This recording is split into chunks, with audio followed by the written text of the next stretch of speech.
නමෝ තස්ස භගවතෝ අරහතෝ සම්මා සම්බුද්දස්ස. නමෝ තස්ස භගවතෝ අරහතෝ සම්මා සම්බුද්දස්ස. නමෝ තස්ස භගවතෝ අරහතෝ සම්මා සම්බුද්දස්ස.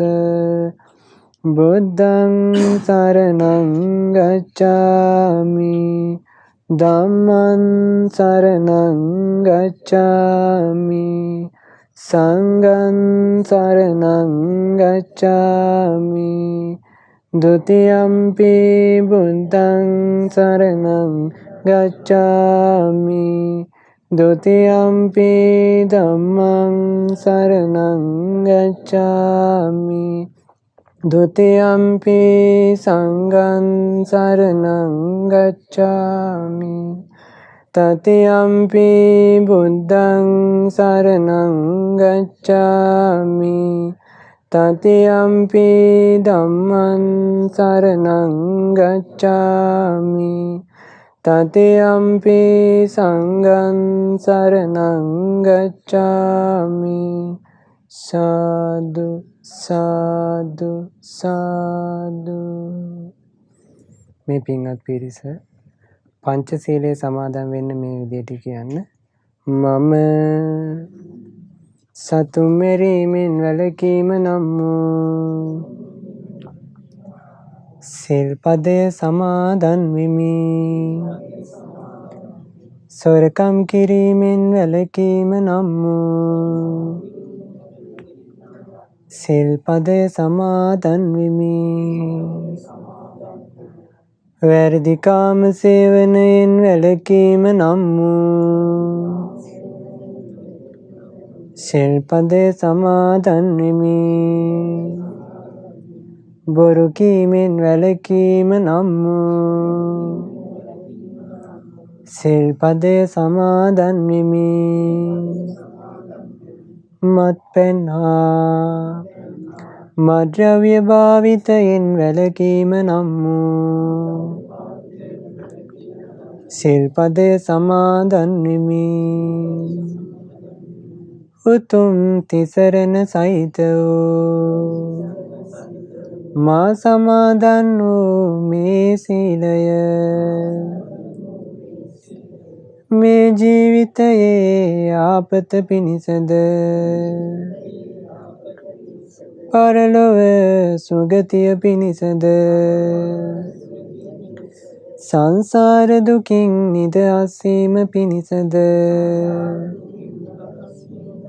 උපකාර වේවා. සාදු සාදු සාදු. අපගේ ගුරු දේවෝත්තම කල්යාණ මිත්‍ර පින්වත් ලොකු ස්වාමීන් වහන්සේට නිදුක් නිරෝගී සුවපත් භාවය දිගාසිරි සම්පත් සැලසේවා. අප සියලුම දෙනාගේ নমස්කාරය වේවා. සාදු සාදු සාදු. ශ්‍රද්ධාවන්ත වාසනාවන්ත පින්වතුනි, අද දින සම්ප්‍රසාදනී සදහම් දේශනාව සඳහා අනුග්‍රහය දරන්නේ මේ පැමිණ සිටින්නේ පින්වත් උදාර පතිරණගේ මහත්මයා ඇතුළු පවුලේ සෑම සියලු දෙනා ඥාති මිත්‍රාදී හිතවත් පිරිස ඒක රාශී වෙලා විශේෂයෙන්ම සම්ප්‍රසාදනී සදහම් දේශනාව ශ්‍රවණය කරන්ට දායකත්වයේ දරුවා විශේෂයෙන්ම සුජීවත සිටින දෙමව්පියන්ට නිදුක් නිරෝගී සුවපත් භාවය දිගාසිරි සම්පත් පතා තමයි මේ පින්වත් පිරිස අද දින මේ සම්ප්‍රසාදනී සදහම් දේශනාව සිදු කරන්නේ. පින්වතුනි, අපිට මේ ඊ타ත්ම කලාතුරකින් තමයි බුදුරජාණන් වහන්සේ නමකගේ ධර්මය ලෝකෙටම ප්‍රචාරය කරන්න ලැබෙන්නේ. ඒ කියන්නේ දැන් මේ ලෝකෙටම බුදුරජාණන් වහන්සේගේ ධර්මය ප්‍රචාරය කරන්න අපේ ආච්චිලා සීයලාටත් අවස්ථාවක් උදා වුණාද? එමුනේ නෑ. ඊට පස්සේ ආච්චිලා සීයලාගේ අම්මලා තාත්තලා ඉන්නෝනේ. දැන් ඊටත් කලින් හිටපු අය ඉන්නවනේ. ඒ කියන්නේ දැන් භාග්‍යතුන් වහන්සේ ලෝකේ පහළ වෙලා දැන් අවුරුදු 2600කට වැඩි. හැබැයි මේ ලෝකෙටම ධර්ම ප්‍රචාරය කරන එක අපි මේ මෑත භාගයේදී තාක්ෂණය නිසා තමයි අපිට කරගන්න පුළුවන් වුණේ. ඉතින් ඒක නිසා මේක මේ දුර්ලභ අවස්ථාවක් නෙමෙයිද? එහෙනම් අද දවසේ මේ පින්වත් පිරිස කලේ කරන්නේ දුර්ලභ පින්කමක්. ඒව නේද? හේතුව තමයි මේ මුළු ලෝකෙටම ධර්ම ප්‍රචාරය කරන්න ලැබෙනවා කියලා කියන එක මනුස්ස ජීවිතයක් ලැබපු හැමෝටම හැම කාලෙම කරගන්න ලැබෙන එකක් නෙමෙයි. එහෙනම් මේක අපිට දුර්ලභ ලැබිච්ච අවස්ථාවක්. ඒ නිසා මේ පින්වත් පිරිස ගොඩාක් සන්තෝෂයටපත් වෙන්න ඕනේ පින කරගන්න ලැබීම ගැන. අපි මේ ලෝකෙටම ධර්ම ප්‍රචාරය කරන පින ලෝකෙටම ධර්මය දුන්නා නම් අපි ලෝකේ කොහේ හිටියත් අපිට ධර්මය ලැබෙයිද නොලැබී යාවිද? ධර්මය ලැබෙයි. මේ ධර්මයෙන් තමයි අපේ ජීවිතයට සැනසීම උදා වෙන්නේ පින්වතුනි. අපිට යම් ඕනම ජීවිතයකදී අපි ඇමරිකාවේ ඉපදෙලා හිටියත්, ලංකාවේ ඉපදෙලා හිටියත්, කොහේ ඉපදෙලා හිටියත් අපිට දේශය ගැන නම් අහන්න ලැබෙන්නේ. අපිට අනිත් අය කියන්නේ කේන්ති ගන්න, දෙකක් ගිහිල්ලා බනින්න, හොඳ වයින් දෙකක් කියන්න, ඔයාට එහෙම කරන්න වටිනවද කියලා කියද්දි අපේ දේශය අඩු වෙනවද වැඩි වෙනවද? වැඩි වෙනවා. ඒතකොට දැන් යම් දේශයක් Tamange හිතේ යටගනින්ද ඒක අපේ හිත සංසිඳීමටපත් කරනවද පීඩාවටපත් කරනවද? දැන් කේන්ති ගිහිල්ලා තව කෙනෙක් ඒකට පොර දාද්දි ඔව් ඒක තමයි මට දෙකක් කියන්නයි තිබුණේ. එතකොට ඒක නිසයි මම එහෙම කිව්වේ කියලා අපි තවත් කේන්ති ගන්නවද නැද්ද? තවත් කේන්ති ගන්නවා. එතකොට මේ වෛරයෙන් වෛර කිරීමෙන් වෛරය සංසිඳෙන්නේ නැහැ. වෛර නොකිරීමෙන්මයි වෛරය සංසිඳෙන්නේ. එහෙනම් අපිට යම් කාගෙන් හරි ධර්මයක් ඇහුනොත් ඔය අවක අතහැරලා දාන්න. ඔය ගැන හිතලා වැඩක් නැහැ. අනිත් එක එයා කරගත්තු දේවල් එයා ගෙනියපු ආවේ. ඔයා කේන්ති ගත්තොත් ඔයත් ඒ බත් එක මනාගෙන කන කෙනෙක් බවට පත් වෙනවනේ. අනිත් එක ඔයා වගේ කෙනෙක් කේන්ති ගන්න එක හොඳ නෑනේ. ඒක නිසා මේ ඉවසීමමයි වටින්නේ කියලා ඔන්න එයාට මෙත් සිත ගැන කියලා දෙනවා නේද? ආන්න එතකොට නේද එයා ඉවසන්නේ. එයාට සංසිඳීමක් තියෙනවද නැද්ද? මට වචන 10ක් කතා කළා. 10ක් කියලා බැන්න. නම මං කේන්ති ගන්න ගියේ නෑ. එතකොට එයාට තේරුණා. අපි කියනවා එයාට එතකොටම තේරුණා මං මේකට සම්බන්ධ නෑ කියලා. මට එච්චර දෙයක් කියද්දි මම මොකක් කියන්න ගියේ නෑ කියනවා නේ. hina මුසුමුනේ හිටියයි කියනවා. ආන්න ඒවා නෙමෙයිද අපේ ජීවිතේට ඇති කරගන්න ඕනේ ගුණ ධර්ම. මොකද මේ දේවල් අපිට මේ හැම වෙලෙම අපේ ජීවිතේට මූණ පාන දේවල් නේ. හැබැයි අපි ඒ ජීවිතේ මූණ පාන දේවල් වලදී ගුණ ධර්ම වලට වැඩිය අපි කෙලෙස් වලට නේ ඉඩ දෙන්නේ. කොහොම හරි අපි කේන්ති ගන්න ඕනේ තැන කේන්ති ගන්නවා. බනින්න ඕනේ තැන අපි බයිනෝ. ඊට පස්සේ අපි කියනවා අපි හොඳ වෙන දෙකක් කිව්වේ කියලා. ඊට පස්සේ ඒක අනිත්‍ය වෙලා යනවා. නමුත් ඔය හැම තැනම අපේ ජීවිතේට කර්මයක් රැස් වෙනවා.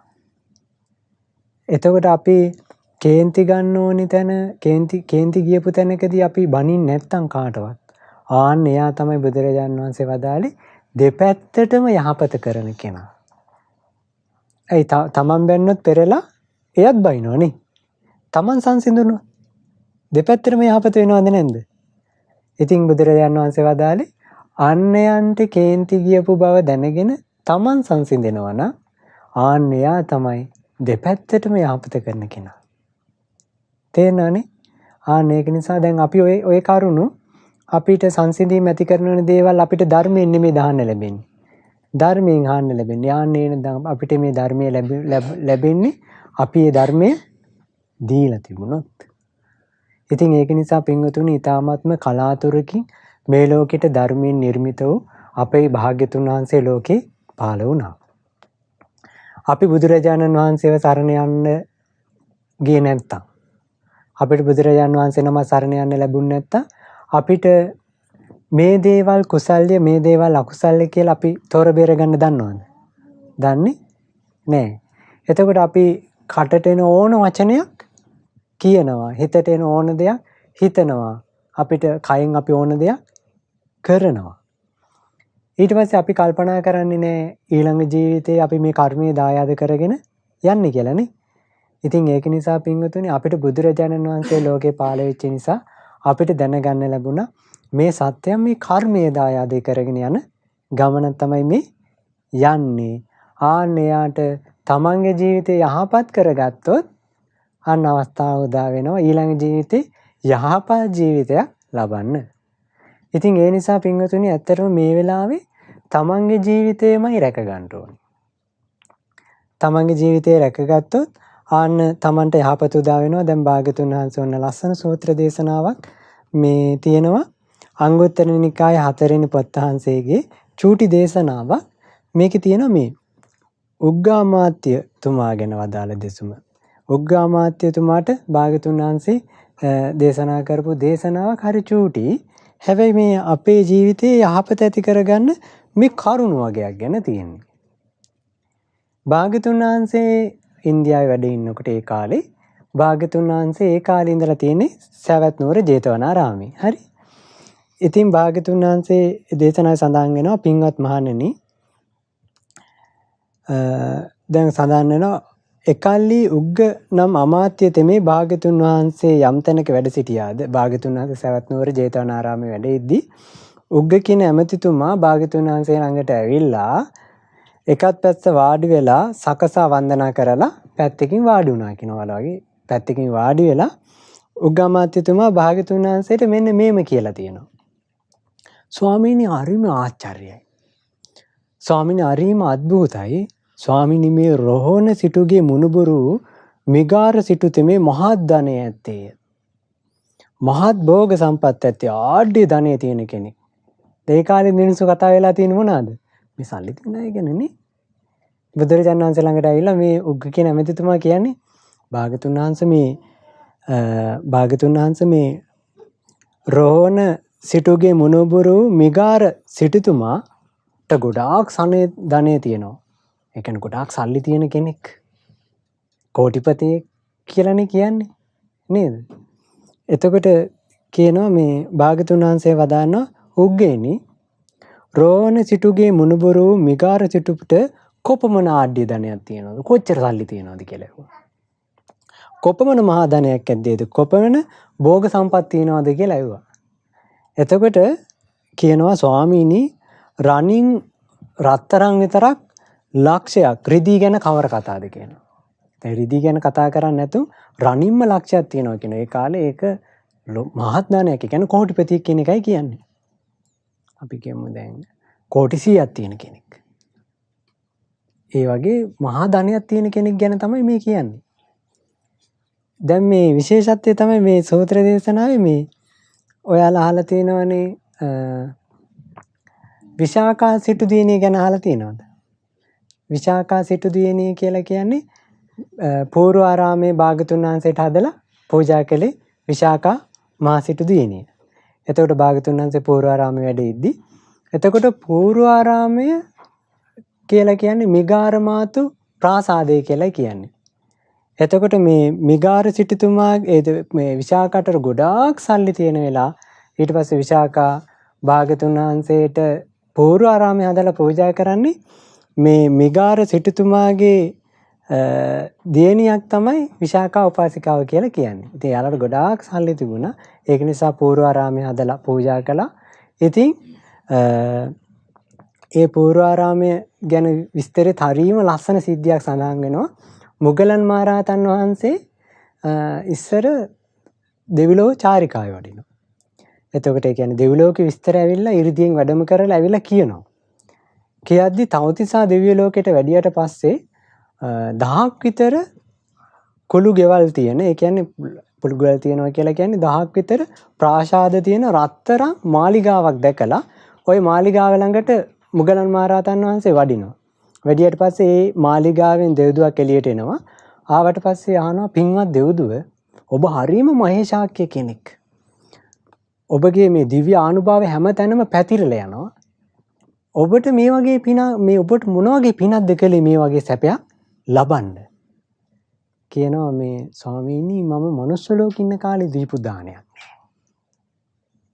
ස්වාමීනි මගේ යෙහෙලියක් හිටියා විශාකා කියලා. ඒ විශාකා කියන මගේ යෙහෙලිය පූර්වාරාමයේ නමින් විහාරයක් හදලා භාග්‍යතුන් වහන්සේට සංඝයාට පූජා කළා. ඒ පින මම අනුමෝදන් වුණා. ඒ පින විතරයි මම කරගත්තේ කියනවා. ස්වාමීනි විශාකා සිටු කුමාරිකාව මගේ යාළුවා ඒ පූර්වාරාමයේ හදලා පූජා කරනකොට මම ඒ පින අනුමෝදන් වුණේ සතුටු සිතින්මයි කියන. ඒ පූර්වාරාමේ යට තට්ටුවේ කුටි 500ක් තිබිලා තියෙන උඩ තට්ටුවේ කුටි 500ක් තිබිලා තියෙනවා. කුටි 10කින් යුක්තව තමයි මේ හදලා පූජා කරන්නේ. ආනේ පින අනුමෝදන් වෙච්ච පිනෙන් මන් දෙවිලෝ උපන්නා කියනවා. එහෙනම් මේ සංඝ රත්නයට යම් දානයක් දෙනකොට මේ විහාරයක් හදලා තියෙනකොට අපි ඒක අනුමෝදන් වෙන්න ඕනිද නැද්ද? ඉතින් අපි මේ දේශනාවලින් තමයි මේවා ඉගෙන ගන්න. දැන් ඒකෙන් අපි ඒ කරුණ ගන්න ඕනිද නැද්ද? එක්කෝ අපි දෙන්න ඕනි. දෙන්න නැත්නම් අනුමෝදන් වෙන්න ඕනි. ඒව නේද? මම දැන් පෙරේදට කලින් දවසේ වැඩියා සඳහිරු සෑයට. ඉතින් මේ පිරිස කවුරුත් හිටියේ නෑ ඇත්තට මේ වෙලාවේ. මම හිතන්නේ ගොඩාක් කට්ටිය අර ගොඩාක් මාසය වන්දනා කරන්න යනින්ද ටිකක් යනවා අඩුයි. හැබැයි මේ මම අනුමෝදන් වුණා ඒ පින්කම. ඒ කියන්නේ මේ ඒ භාග්‍යවත් වූ අරහත් වූ සම්මා සම්බුදුරජාණන් වහන්සේ උදෙසා මෑත භාගයේදී ඒ වගේ ලොකු සෑයක් අපි යම් කොහේ වුණත් කොයි අසුභෝකාරී පන්සලකාරී සෑයක් හදලා තිබ්බත් භාග්‍යතුන් වහන්සේගේ ධාතුන් වහන්සේලා තැන්පත් කරන්න මෙබඳු සෑයක් ඉදි කරානේ කියලා අපි ඒක අනුමෝදන් වෙන පිනවත් කරගන්න ඕනේ නැන්ද? අපිට කරගන්න බැරි වෙච්ච එක වෙන එකක්. අපි ඒක අනුමෝදන් වුණොත් අපිට මේ පින දැන් මේ බලන්න තවතිසාවේ උපන්නා. නේද? ආන්න ඒ වගේ අපි මේ පින එතකොට අපිට ඇති වෙන්නේ මොකද්ද? පින ගැන කැමැත්තක්මයි ඇති වෙන්නේ නේද? එතන ගියාට පස්සේ මට ළමයි දෙන්නේ මා එක්කන්ගේ ළමයි එතන ගහලා තියෙනවා මේ අටපිරිකර නොමිලේ දෙනවා කියලා පූජා කරන්න. ඉතින් මට කියනවා ස්වාමීන් වහන්සේ මේ මෙතනින් අටපිරිකර ගන්න පුළුවන් ස්වාමීන් වහන්සේ මේ අරන් පූජා කරන්න. මම කිව්වා බොහොම හොඳයි. මේ එතකොට එයාලා ඒ නොමිලේ දෙන අටපිරිකලේ හරි එතනින් පූජා කරලා මේ ඒ පූජා කරන කෙනාට ඒ චේතනාවේ පිනක් රැස් වෙනවනේ. කොච්චර හොඳද නේද? ඉතින් ඒක නිසා අපි බෞද්ධ පිරිසක් ඇටියට ඒ වගේ අර එකිනෙකා කෙරෙහි සමගියෙන් කටයුතු කරන එකම තමයි වටින්නේ නේද? දැන් අපි කියමුකෝ අපි අඳුන් කූරු ටිකක් අරන් යනවා කියලා මහසෑයට අඳුන් කූරු අපිට අඳුන් කූරු 20ක් විතර අපි පත්තු කරනවානේ. හැබැයි අපි අඳුන් කූරු භාග්‍යතුන් වහන්සේ උදෙසා එක අඳුන් කූරකුයි රහතන් වහන්සේලා උදෙසා එක අඳුන් කූරකුයි තියාගෙන ඊටු අඳුන් කූරු ටික තව කෙනෙක්ට දෙන්න පුළුවන් නම් එයාත් පිනක් කරගෙන අපි පිනක් කරගන්නේ. ආන්නේ බඳු සන්තෝෂමත් ජීවිතයක් නෙමෙයිද අපි ඇති කරගන්න ඕනේ. එහෙම නේද? ඉතින් ඒක නිසා මම විශේෂයෙන් පොඩි ළමයින්ට දැන් මම දැකපු දේ තමයි මේ ළඟදී අර පිට රටින් ඔය සෑය අපේ සෑය වන්දනා කරන්න පිට රට කට්ටියක් ඇවිත් හිටියා මං හිතන්නේ රට නම් දන්නේ නැහැ. ඉතින් මම hina වුණා යාළුවට. ආයෙමත් hina වුණා. hina වෙන්නේ නැහැ. එයාලගේ කල්චර් එකේ එයාලගේ සංස්කෘතිය hina වීම නැහැ. ඒක තමයි එයාලගේ. හැබැයි අර ඔයාලා දැකලා තියෙනවා තායිලන්තයේ අය. එයාලා දැන් මේ ළඟදී මම මහසෑය ළඟට යනකොට මාව දැකලා මම පොතකුත් අරගෙන ගියා බෝධිය ළඟ. ජය ශ්‍රී මහා බෝධීන් වහන්සේ ළඟ. එයාට දැකලා ටං ගාලා සන්තෝසයි. අර අතත් පාත් කළා මේ ගෞරව දැක්වුවා. එයාලගේ කල්චර් එක ඒක. එයාලගේ සංස්කෘතිය එක තියෙනවානේ. එකිනෙකා කෙනෙක් ගෞරව කිරීම. ඉතින් අපිත් අපේ සංස්කෘතියෙන් සමහරක් පළාත් වෙලා ඉන්න එයාලා hina වෙන්නේ නැහැ. ඒක නිසා අඩුම තරමේ අපි තව කෙනෙක්ට hina වුණොත් දැන් කාට හරි අපි දුන්නොත් ලැබෙනවද නැද්ද? ඊට පස්සේ අපි සතෙන් මරුවොත් ඒ කර්මය අපිට එනවනේ. ඊට පස්සේ අපි තව කෙනෙක්ට දුන්නොත් දෙයක් ලැබෙනවා. අපි hinaව දන් දුන්නොත් සංසාර hinaව නොලබී ආවේද? අඩුම තරමේ කන්න බොන්න නැතත් අනික් කට hina වෙලා ප්‍රීතියෙන් හරි ඉන්න පුළුවන් නේ. ඒක නිසා අපි අර මේ මම කල්පනා කළේ දැන් ඔයාලගේ මොනවල් එහෙම නැහැ. අර hina වෙන්නේ නැති මූණවල වල මේ මම ගොඩාක් දැකලා තියෙනවා hina වෙන්නේ නැති ප්‍රශ්න ගැනම කල්පනා කර කර ඉන්න කට්ටියගේ මූණවල් පොඩ්ඩක් බලන්න. මෙන්න මේ නිකට උඩට වෙලා යාලගේ. ඇකිලිලා ගිහිල්ලා මුනේ මසුත් නැහැ. ඔයාලට එහෙම කට්ටිය මට අදින් පස්සේ ඔයාලට ඒක දැක් ගන්න පුළුවන්. ඉතින් ඒක නිසා මේ පින්වතුනි අපි මේ මනුස්ස ජීවිතය ලැබලා තියෙන්නේ. අපි මේකේ මේ සතුටින් ඉන්න එක හදා ගන්න ඕනි. සතුටින් ඉන්න ඕනි. ඒක නිසා අපි මේ සතුට රැඳෙන්නේ කාමයන්ගෙන් නෙමෙයි. කාමයන් කියලා කියන්නේ දැන් අපි කියමු වුණා අපි විශේෂඥ වෛද්‍යවරයෙක්. ඉතින් අපිට ලොකු පඩියක් ලැබෙනවා. ඊට පස්සේ නමුත් ඊට පස්සේ දැන් එයා හරි බිසි කෙනෙක්. ඉතින් දැන් එයා උදේ වරුවෙත් මේව කරලා හවස් වරුවෙත් තියෙනවා. හැබැයි රෑ 8 9 වෙනකම් කරනවා. ඉතින් නමුත් එයාගේ ජීවිතේ අර සංසෝස එයාගේ ජීවිතේ කලබල කරගත්තා. ඒ කලබලෙන්ම ජීවත් වෙනවා මිසක් එයාට කිසි වෙලාවක් නැහැ. ඉතින් එයාට හැබැයි BMW තියෙනවා. ඒ වගේම එයාට තනින් තනින් ගත ගෙවල් තියෙනවා. හැබැයි එයාලා මේ මත්තෙම දුවනවා මිසක් අර එයාගේ ජීවිතේ ලද අවස්ථාවෙන් මනුස්ස ජීවිතය ලද අවස්ථාවේ සතුට පවා නැති වෙලා ගිහලා එයාලට හරියට කේන්ති යනවා. නේද? ඉතින් එහෙම නෙමෙයි. අපි මේ මනුස්ස ජීවිතය ලැබිච්ච වෙලාවේ අපි හැමෝම මේ දැන් මෙතන ඉන්නවා නම් 20ක් ඒ 20ම අපි මනුස්ස ජීවිතය අද මේ භුක්ති විඳින්නේ. ඒ තමන්ගේ මනුස්ස ජීවිතේනේ. ආන්නේ මනුස්ස ජීවිතය ලැබිච්ච වෙලාවේ මනුස්ස ජීවිතේ කේන්ති දැන් ඔයාලට පුළුවන් අවුරුදු දැන් අද දවසේ කේන්ති ගන්න. අද දවසේ අපි කේන්ති ගත්තත් කවුරු හරි බැන්නොත් අපිට කේන්ති ගියා කියන්නේ. මොකක් හරි සිද්ධියට කේන්ති අරගෙන. කේන්ති ගත්තත් අද දවස ගත වෙනවද නැද්ද? ගත වෙනවා. කේන්ති නොගත්තත් අද දවස ගත වෙනවද නැද්ද? ගත වෙනවා. ඒකින්ද අපි මෙතුවක් කාලයක් එක එක දේවල් වලට කේන්ති ගත්තා. ඒ කේන්ති ගත්තත් ඒ සිද්ධිය අනිත්‍ය වෙනවද නැද්ද? අනිත්‍ය වෙනවා. කේන්ති නොගත්තත් ඒ සිද්ධිය අනිත්‍ය වෙනවද නැද්ද? අනිත්‍ය වුණා. ඒකින්ද ඒ තැන් වල ආයෙ පස්සට කල්පනා කරලා බලද්දි කේන්ති නොගත්තා නම් ඊට වැඩිය හොඳයි. එහෙම නේද? ඒක නොකියුවා නම් ඊට වැඩිය හොඳයි නේද? ඉතින් ඒක නිසා අපි විශේෂයෙන් මේකේ අපේ ඇතුලේ තියෙන ආශ්‍රවයන් දේශේ නම් ආශ්‍රව. ඒකෙන් අපිට කේන්ති ඇති කරලා දෙනවා.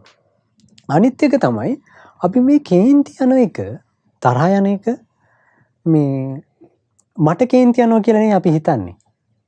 කියන්නේ කේන්තිය මගේ දෙයක්. මට කේන්ති යනවා. අන්න කේන්තිය මගේ දෙයක්.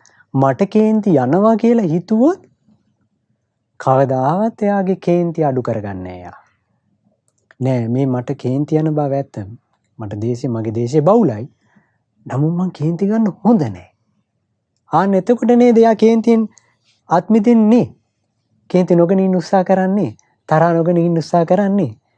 දැන් අපි කියමු මම පැනපු ගමන් අනිත් අයට ගහන කෙනෙක්. එතකොට එයා මොකද කරන්නේ? පැනපු ගමන් අනිත් අයට ගහන්නමයි හදන්නේ.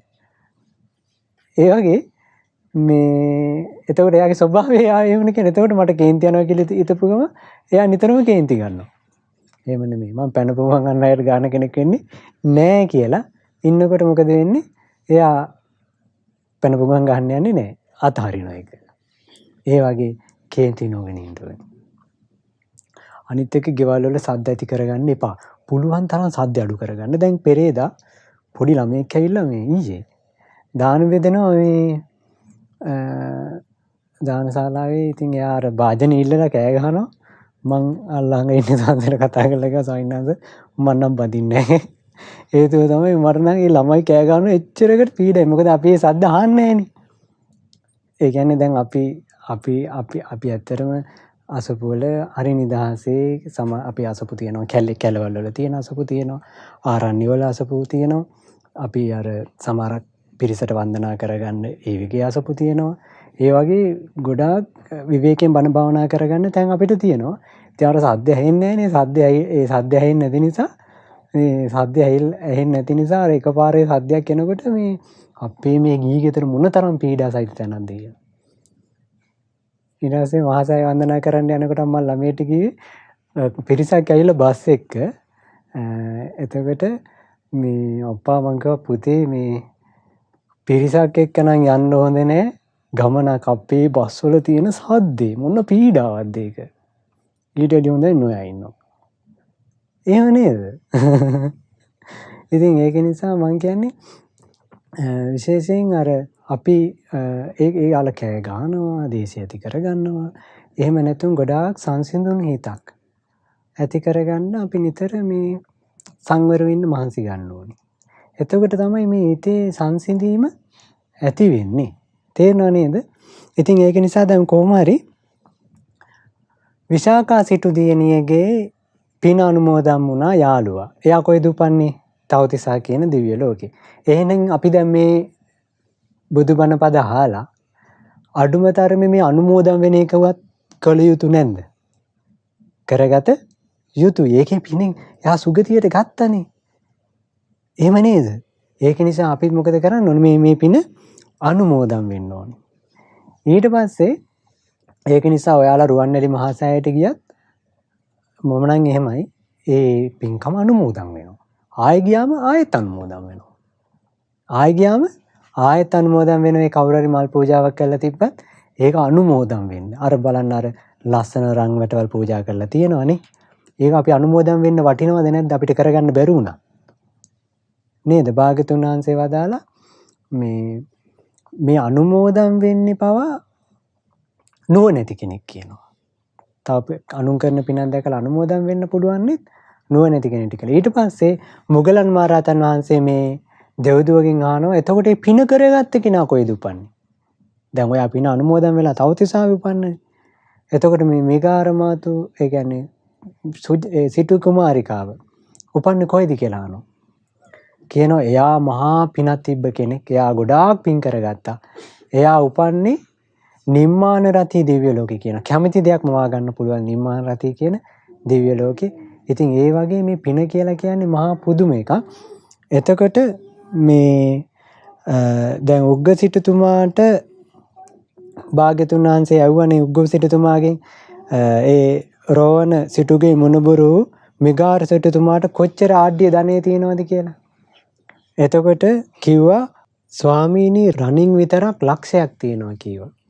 රිදී ගැන කවර කතාද කියලා තමයි දැන් ඒ රෝවණ සිටුගේ මුණුබුරු මිගාර සිටුතුමාට එච්චර ධනයක් තියෙනවා කියලා. ඉතින් භාග්‍යතුන් වහන්සේ වදාන උග්ගේනි ඔය ධනෙ ඇත්තේයි කියමු. ගොඩාක් ඒ සල්ලි තියෙනවා තමයි. ඔය ධනය නෑ කියලා මම කියන්නේ. යාට ගොඩාක් සල්ලි තියෙන කෙනෙක්. උග්ගේනි ඔය ධනය වනයි ගින්නට සාධාරණයි. දැන් අපි තව කෙනෙක්ට ගොඩාක් මුදල් තියෙන කෙනෙක් කියමු. ඒක ගින්නට නැති වෙලා යනවා. ඒ කියන්නේ ගිනි අරගෙන විනාශ වෙන්න පුළුවන්ද බැරිද? ඒ ලොකු බිල්ඩින් තියෙන කෙනෙක්. ඒ බිල්ඩින් එක ගිනි අරගෙන විනාශ වෙන්න පුළුවන්ද බැරිද?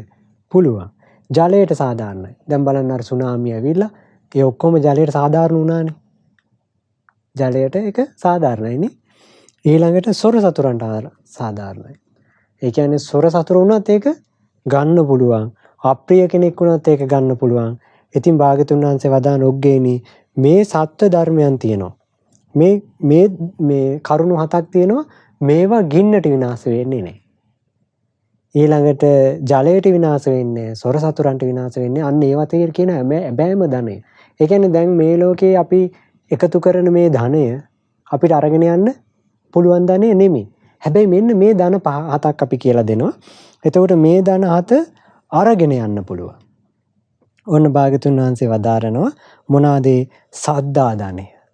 යම් කෙනෙක්ට සද්දාව තියෙනවා නම් අන්න එයාට ඒක පරලෝ අරගෙන යන්න පුළුවන් සුගතිය උපද්දවනවා. ඒක සොර සතුරන්ට ගන්න පුළුවන් එකක්. දැන් මට දැන් අපි කියමු අපිට තියෙනවා බුදුරජාණන් වහන්සේ කෙරේ පැහැදීමක් කියලා. ඒක තව කෙනෙක්ට වතුර ඇවිල්ලා වුණ වතුර අපි ගාගෙන ගියා කියලා ඒ සද්දාව නැති වෙනවද? නැති වෙන්නේ නෑ. සීල ධනය. සිල්වත් භාවය වතුර ගහගෙන ගියා කියලා අපේ සීලේ නැතු යනවද? නෑ. ඊළඟට තියෙනවා හිරි ධනය. හිරි ධනය කියලා කියන්නේ පව් කරන්න ලැජ්ජයි. ඔත්තප්ප ධනය. පව් කරන්න බයයි. එතකොට මේ එනම් මේ පව් කරන්න ලැජ්ජයි බයයි කියලා කියන්නේ ධනයක්. දැන් පව් කරන්න ලැජ්ජාවක් නැත්තම් බයක් නැත්තම් එයා පව් කරනවා. ඒකෙන් එයාට යහපතක්ද වෙන්නේ අයහපතක්ද? අයහපතක් වෙන්නේ නේ. හැබැයි යම් කෙනෙක්ට ධනයක් තියෙනවනම් ඒ ධනෙන් එයාට සැපයන් උදා කරන්න ඕනේ. එහෙනම් මේ පවට ලැජ්ජාව බය කියලා කියන්නේ Tamanට සැපය උදා කරන දෙයක්. තේරෙනව නේද? ඒ කියන්නේ මේ නිකන් ලෝකේ තියෙන ලැජ්ජාව නෙමෙයි මේ කියන්නේ. පව් කරන්න ලැජ්ජයි බයයි. ඉතින් පවට ලැජ්ජායි බය හටගන්නේ මේ අපි මේ වගේ තියෙන ආදීනව ගැන දැනගත්තොත්. ඒ කියන්නේ සතුන් මැරුවොත් සතුන් මැරීමේ සේවනය කිරීමෙන් නැවත නැවත සේවනය කිරීමෙන් නිරේ උපදිනවා. බොරු කීමෙන් නිරේ උපදිනවා. මත්ද්‍රව්‍ය භාවිතා කිරීමෙන් ඒ කෙනා නිරේ උපදිනවා. මනුස්ස ලෝකේ උපන්නොත් මන්ද බුද්ධික වෙලා උපදිනවා. එහෙම නේද? ඉතින් ආන්නේ කරුණු අපි දැනගද්දි මත්ද්‍රව්‍ය භාවිතා කරන්න අපි යනවද? යන්නේ නෑ. ඒකට බයයි, ලැජ්ජයි. එහෙම නේද? ඒකට බයයි, ලැජ්ජයි. ඉතින් විශේෂයෙන්ම දැන් අපි කියමුකෝ මේ කරුණ අපි ඉගෙන ගන්න ඕනේ දේවල්. දැන් ඔය අපේ ලංකාවේ අයගේ යම් උත්සව තියෙනවනේ. එතකොට දැන් අපි කියමුකෝ ඔන්න උත්සවයක් තියෙනවා කියලා වෙඩින් එකක් විවාහ මංගල උත්සවයක්. එතකොට යාලා බෞද්ධ පිරිස් දැන් ගොඩක් ඉන්නේ ලංකාවේ. එතකොට යාලා තෙරුවන් සරණ ගිහිල්ලා ඉන්න අය, සීල් රකින්න අය නේද? එතකොට දැන් අපි මේ වගේ උත්සවයක් තියෙනකොට අපි මොකද කරන්නේ? අපි හරක් මරලා යාගයක් කරනවද? ඒ කියන්නේ බිලි පූජාවක් පවත්වනවද? එහෙම කරන්නේ නැහැ. ඇයි හේතුව? අපි තෙරුවන් සරණ ගිහිල්ලා සීල් රකින්න පිරිසක්. ඉතින් ඒකින්ද අපි පුළුවන් නම් කරන්නේ මේ වගේ මොකක් හරි සුබ මංගල්‍යයක් තියදී අපි ගිහිල්ලා සංඝ රත්නයටත් දැනුවත් කරලා මේ මේකක් තියෙනවා කියලා. ඊට පස්සේ අපි කලින් පිරිත් නූලුත් වැඳලා පස්සේ යම් උත්සවයක් තියෙනවා නම් අපි ඒක කරනවා නේ. එතකොට අර ගෑන් ළමයි ලොකු ළමයි වෙන මොකක් හරි එකක් හරි නැත්තම් විවාහ උත්සවයක් හරි ඒව කරනවා නේ. එතකොට දැන් මේ අපි දැන් අපේ පිරිස මේ ළඟදී මං තාත්තා කෙනෙක්ගෙන් ඇහුවා දැන් තාත්තලා ගෙදර උත්සවයක් තියෙනවා කියලා කිව්වේ තාත්තලාගේ. තාත්තා එතකොට ඔය උත්සවයේදී බොණ්ඩත් ගේනවද? ඔව් ස්වාමීන් වහන්සේ මේ බොන මිනිස්සු ඉතින් ස්වාමීන් වහන්සේ කොහොමද බොනවනේ. මං කිව්වා ඉතින් තාත්තා ඕකට එන්නේ ඇත්තටම බෞද්ධ පිරිසක්ද? දැන් බෞද්ධ පිරිසක් ආවනම් මේක බොන්න බෑ. ඇයි හේතුව? මෙයා බුදුරජාණන් වහන්සේ සරණ ගිහිල්ලා ධම්මරත්නේ සරණ ගිහිල්ලා සංඝරත්නේ සරණ ගියාට පස්සේ බුද්ධං සරණං ගච්ඡාමි ධම්මං සරණං ගච්ඡාමි කියලා දැන් අපි තුන් පාරක් සපත කළානේ. දැන් අපි ටිකට කලින් කියන්නේ පොරොන්දු වුණා මම බුදුරජාණන් වහන්සේ පළවෙනුවත් දෙවෙනුවත් තුන්වෙනුවත් සරණ යනවා කියලා අපි පොරොන්දු වුණානේ දැන්. ඒ පොරොන්දුවෙන් පස්සේ ඒ පින්වත් ස්වාමීන් වහන්සේ මොනවද දුන්නද ඔයාලට? දැන් ඔයාලා මං ඉදිරියේ බුද්ධං සරණං ගච්ඡාමි කියලා පොරොන්දු වුණාද නැද්ද? වුණා. ඒක දෙවෙනුවත් තෙවෙනුවත් කියන හොඳටම සපත කළා නේද? කළානේ. කරලා මම ඔයාලට මොනවද දුන්නද? දුන්නා. මම මොනවද සීල් දුන්නා නේද? ආන්නේ බුදුරජාණන් සරණ ගියපු කෙනාට ලැබෙනවා දෙයක් දෙනවා ඒ සංඝරත්නය. බුදුරජාණන්සේ දෙනවා මොකද්ද? සීලය. එහෙනම් මේ තෙරුවන් සරණ සීලයත් කියලා කියන්නේ ඒ තෙරුවන් සරණ ගියපු කෙනාට සීලය දෙන දෙයක්. ඒ කියන්නේ එයාලා ඒක රකින්න ඕන එකක්. එහෙනම් තෙරුවන් සරණ ගියපු කෙනෙක් යම් උත්සවයකදී මත්ද්‍රව්‍ය බොනවා නම් ඒක එයා තෙරුවන් සරණ ගියපු කෙනෙක් කියලා ගන්න පුළුවන්ද? එයා තෙරුවන් සරණ ගියපු කෙනෙක් නෙමෙයි. ඒ තෙරුවන් සරණ ගියාට එයා ඒ සිල්පද රකින්නේ නෑ. ඉතින් ඒකින්ද මේ සිල්පද කියලා කියන්නේ සුළුපටු එකක් නෙවෙයි. දැන් බුදුරජාණන් වහන්සේ අදාළ ශ්‍රද්ධාදනෙ. එහෙනම් එයා මත්ද්‍රව්‍ය භාවිතා කරනවා නම් එයාට බුදුරජාණන් වහන්සේ කෙරේ ශ්‍රද්ධාව නෑ. ඒ බුදුරජාණන් වහන්සේ වදාළ මේ මත්ද්‍රව්‍ය භාවිතා කරන කෙනා නිරේ යනවා කියලා. එයා මනුස්ස ලෝකෙට ආවොත් මන්ද බුද්ධික උපේලා උපදිනවා කියලා භාග්‍යතුන් වහන්සේ වදාලා. එහෙනම් බුදුරජාණන් මේක එයා ඒක ගණන් ගන්න නැති ඇයි? බුදුරජාණන් වහන්සේ කෙරේ යාට පැහැදීමක් නැති නිසාමයි. එන ශ්‍රද්ධාව නැහැ. එයාට ඒ ධනය අයිමි වුණා. ඊළඟට සීල ධනය. එයා දුසිල්ලත් වුණා. එහෙනම් ඔයාලා මොකද හිතන්නේ?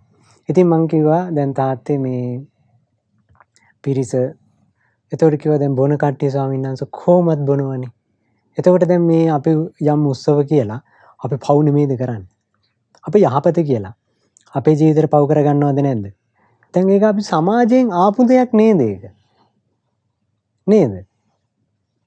ඉතින් කිව්වා දැන් ඕක ස්වාමීන් වහන්සේ කොහොමත් මේ ඒමනි කරන්නේ?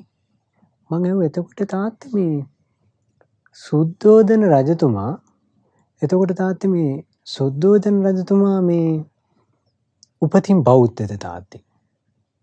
මාමායා දේවිය නැත්නම් යශෝදරා කුමාරිකාව උපතින් බෞද්ධද? නෑ යාලා බ්‍රාහ්මණ ආගමේ. භාග්‍යතුන් බෝසතාණන් වහන්සේ සම්බෝධියත්වයට පත් වෙලා ධර්මයේ දේශනා කළාට පස්සේ යාලා තෙරුවන් සරණ ගිහලා සිල්පද සමාදන් වුණා. ඊට පස්සේ නේද යාලා බෞද්ධ වුනේ? එහෙම නේද?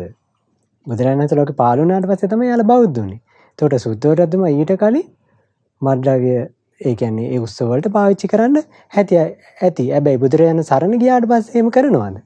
කරන්නේ නැහැ.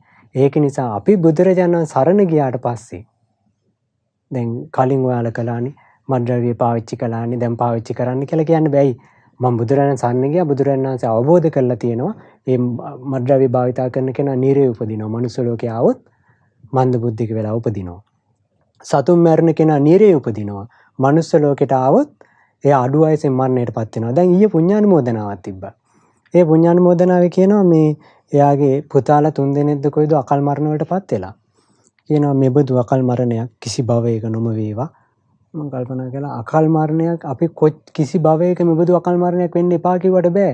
එයා කලින් ජීවිතේ මනුස්සලෝ මේ ලෝකේ ඉන්න කාලේ සතුන් මරපු නිසා ඒ කර්මයට තමයි අඩු වයසෙන් මරණයටපත් වෙන්නේ. බුදුරජාණන් වහන්සේ මහා මේ චූලකම්ම විභංග සූත්‍රයේදී වදාලා. ඒ කියන්නේ ඒ අඩු වයසෙන් මරණයටපත් වෙන්න හේතුව තමයි මේ සතුන් මැරීම. නිතරම ලෙඩ හැදෙන්න හේතුව තමයි භාග්‍යතුන් වහන්සේ වදාලා. නිතරම ලෙඩ හැදෙන්න හේතුව සත්‍යයන්ට හිංසා කිරීම. ඉතින් ඒක නිසා අපිට ශ්‍රද්ධාව තිබුණොත් මේ අපේ සිල්පද රැකගන්නේ කරුණ කියලා දුන්නානේ. ඒක ධනයක්. ඒ වගේම මේ පව් කරන්න ලැජ්ජයි බයයි. ඒක ධනයක්. ඒ වගේම සුත ධනය. දැන් මේ කරුණ මතක තියාගත්තොත් නේද අපි ඒ වගේ වැලකිලා ඉන්නේ. අන්නේ ධර්මය අහගත්ත එක ධනයක්. ඡාග ධනය. Taman දන් දුන්නොත් තමයි ලැබෙන්නේ. ඒක ධනයක්. දැන් විශාකාවට ලැබුණේ. ඒක ධනයක්. ඒ වගේම ප්‍රඥා ධනය. මේ කරුණ ඔක්කොම කරගන්න පුළුවන් කාටද? මේ කුසල් අරඹය ප්‍රඥාව තියෙන කෙනාට. එයා දුප්පත් වෙන්න පුළුවන්. කුසල් අරඹය ප්‍රඥාව තියෙන කෙනාට ඒක ලැබෙනවා. ඉතින් භාග්‍යතුන් වහන්සේ වදාළ උග්ගේනි මේ සත්‍ය ධර්මයන් ගින්නට සාධාරණ නෑ, ජලයට සාධාරණ නෑ. ඒක අරන් යන්න පුළුවන්. ඒවා විනාශ වෙන්නේ නෑ ගින්නෙන් ජලයෙන්. ඉතින් භාග්‍යතුන් වහන්සේ වදාලා ශ්‍රද්ධා ධනය, සීල ධනය, හිරි ධනය, උත්තප්ප ධනය, සුත ධනය, සග්ගා ප්‍රඥා ධනය, ඡාග ධනය, ප්‍රඥා ධනය කියලා මේ ධන 7ක් තියෙනවා. යම් ස්ත්‍රියකට වේවා, පුරුෂයෙකුට වේවා මේ ධන තියෙනවා නම් එයා ලෝකේ දෙවි මිනිසුන් අතර මේ හැබෑම ධනයට උරුමකාරයෙක් වෙනවයි කියනවා. ඉතින් ඒ බුදුරජාණන් වහන්සේ සරණ ගියපු කෙනා හැබෑම ධනයෙන් සමෘද්ධිමත් වෙලා ආන්න එයා තමයි සුගතිය උපදින්නේ. ඒ නිසා මේ පින්වත් පිරිසත් බුදුරජාණන් වහන්සේ මේ දේවල් වදාලා කියලා ශ්‍රද්ධාව ඇති කරගන්න. ඒ වගේම සිල්වත් භාවය ඇති කරගන්න. ඒ වගේම පවට ලැජ්ජාව බය කියන එක අපි ඇති කරගන්න ඕනි. ඒ වගේම ඡාග ධනය දන් දෙන්න ඕනි. ඒ වගේම සුත ධනය දහම් කරුණු අහලා මේ කරුණු තේරුම් ගන්න ඕනි. ඒ වගේම ප්‍රඥා ධනය ඇති කරගන්න ඕනි. කුසල් දහම් අරඹය. ආන්න ඒ වගේම අපි පිනක් අනුමෝදන් වෙන්න ඕනි. මනුස්ස ජීවිතයක් ලැබිච්ච වෙලාවේ පිනක් කරගන්න ඕනි. පවෙන් වළකින්න ඕනි. ආන්න එතකොට තමයි අපිට මේ ලැබිච්ච මනුස්ස ජීවිතයේ සතුටින් පින් කරලා සුගතිය උපදින්න ලැබෙන්නේ. ඒක ඔක්කොම නැති වුණොත් අපිට මොකද වෙන්නේ? ආයෙත් දුගතිය උපදින්න. ඉතින් මේ සෑම සියලු දෙනාට මේ සත්‍ය ධර්මයන්ගෙන් සමන්විත වෙන්නට වාසනාව ලැබේවා. සාදු සාදු සාදු. අද දින සම්පසාදනී සදාම් දේශනාව සඳහා අනුග්‍රහය දරනවා. පින්වත් උදාර පතිරණගේ මහත්මයා ඇතුළු පවුලේ සෑම සියලු දෙනාම ඒක රාසී වෙලා විශේෂයෙන්ම සියලු දෙනාට පින් අනුමෝදන් කරන්නත් සුජීවත සිටින දෙමව්පියන්ට පින් අනුමෝදන් කිරීමට තමයි මේ පින්වත් පිරිස මේ උතුම් සදාම් දේශනාව සඳහා අනුග්‍රහය දරන්නේ. රැස්ුණා වූ සියලු පුණ්‍ය ධර්මයන් අපි පළමුවෙන්ම දෙවියන්ට අනුමෝදන් කරමු. සියලු අල්පේශාක්‍ය මහේශාක්‍ය සියලු දෙවි බඹුන් මේ පින් දැක බලා සතුටින් අනුමෝදන් වේවා. සක්දෙවුනුම් ප්‍රදාන සතරවරම් දෙවිවරු සෙන්පති දෙවිවරු අල්පේශාක්‍ය මහේශාක්‍ය සියලු දෙවි බඹුන් මේ පින් අනුමෝදන් වේවා. දෙවන දිව ආයුෂයෙන් වැඩෙත්වා, වර්ණයෙන් වැඩෙත්වා, සැපයෙන් වැඩෙත්වා, බලයෙන් වැඩෙත්වා. දෙවියන්ටත් උතුම් ධර්ම අවබෝධය කරන්න මේ පින් හේතුපකාර වෙත්වා. සාදු සාදු සාදු. රැස්වුණා වූ සියලු පුණ්‍ය ධර්මයන් අපගේ ගුරු දේවෝත්තම කල්යාණ මිත්‍ර පින්වත් ලොකු ස්වාමීන් වහන්සේට මේ පින් අනුමෝදන් වේවා. මාමෙවුනා වාසී සියලු පින්වත් ස්වාමීන් වහන්සේලාටත් රටලෝ වාසී සිනුගුණදම් වඩන මහා සංඝරත්නයටත් අනගාരികා මෑණියන් වහන්සේලාටත් පැවිදි අපේක්ෂක දෝපතුන්ටත් මේ පින් අනුමෝදන් වේවා. ඒ සෑම සියලු දෙනාට මේ පින් බලයෙන් ගෞතම බුදු සසුනේ ධර්ම අවබෝධය කරන්න වාසනාව ලැබේවා. සාදු සාදු සාදු. රැස්ුණා වූ සියලු පුණ්‍ය ධර්මයන් විශේෂයෙන්ම